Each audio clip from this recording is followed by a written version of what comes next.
In this chapter, we're going to be talking about fiscal policy, which are the goals and the tools of the federal government in reaching broad economic goals. So discretionary fiscal policy, discretionary is when they're passing laws in the moment to deal with some economic situation.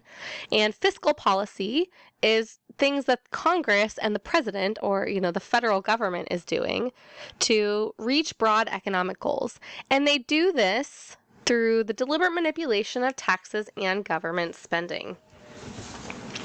Not all government spending and taxes count as fiscal policy. So there are other things that were passed decades ago that we think are just good for the economy as a whole. There are things that we like as a society, programs we want to pay for, goals that we have.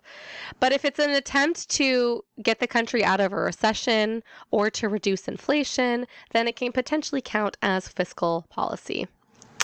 So the U.S. government has simultaneous goals of full employment, stable inflation, and economic growth.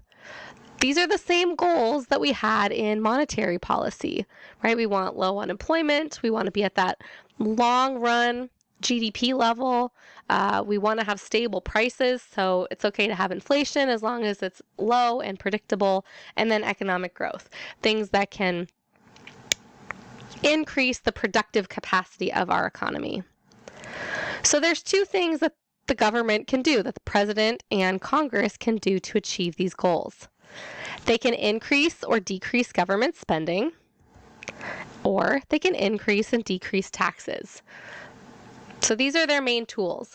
So when they're looking at the economy being in a recession, they want to do things to stimulate the economy. So what can they do with taxes and spending to increase aggregate demand?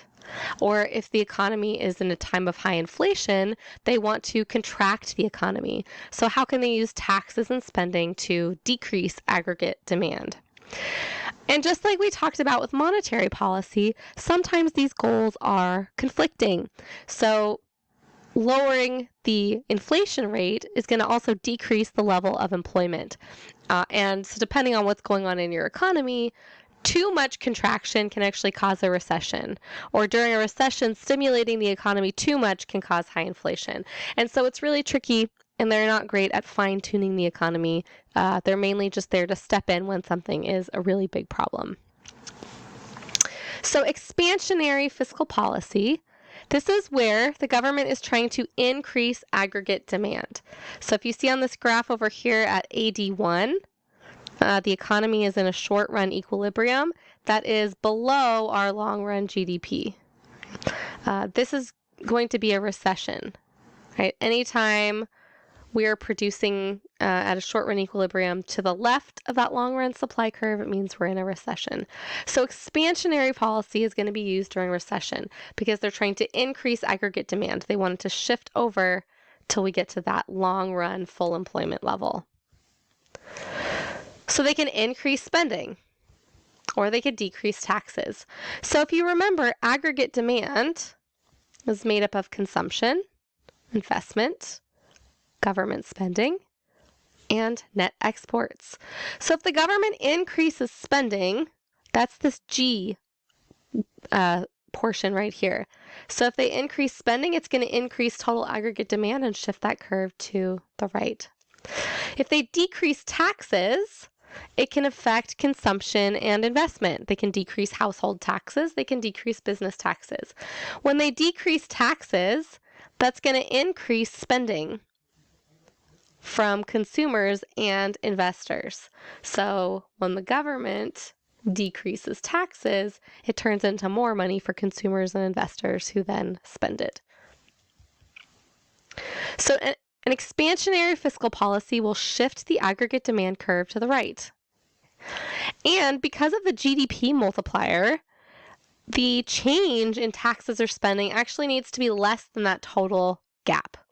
So if you remember from some of our last couple of sections, let's say our current real GDP is at 500 and our long-run GDP is at 550.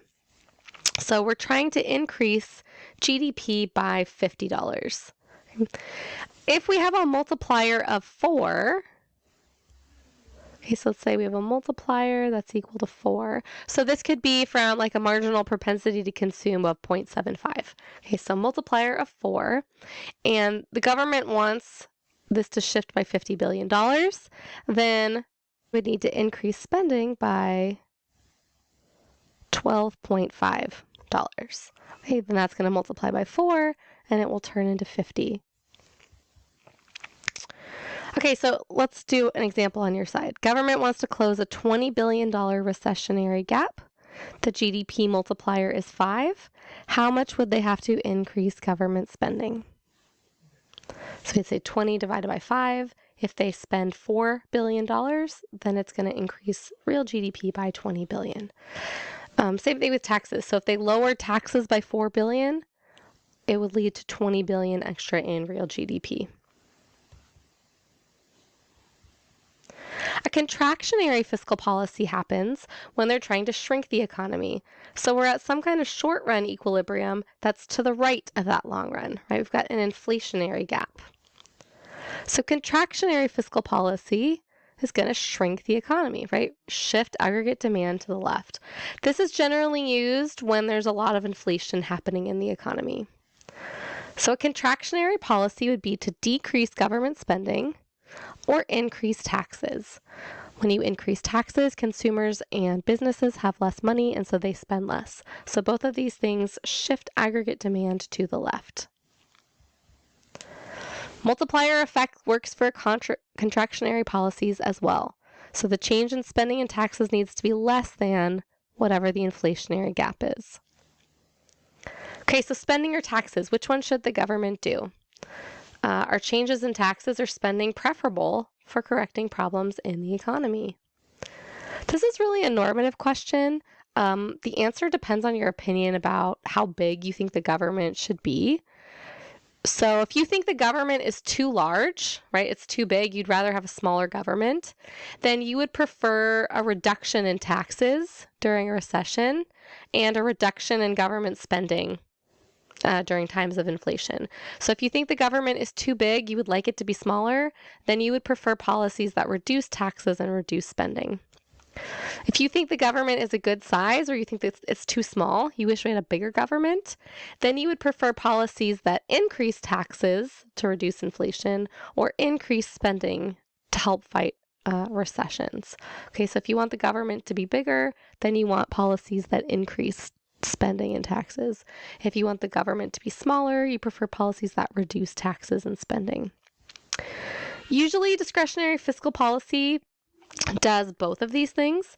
So during a really bad recession, they're not going to only do taxes or spending. They're going to have some combination, partly because they usually need people from multiple political parties to support these bills, to vote for them, to get them through. And so they're going to have to do a combination of policies to get enough votes.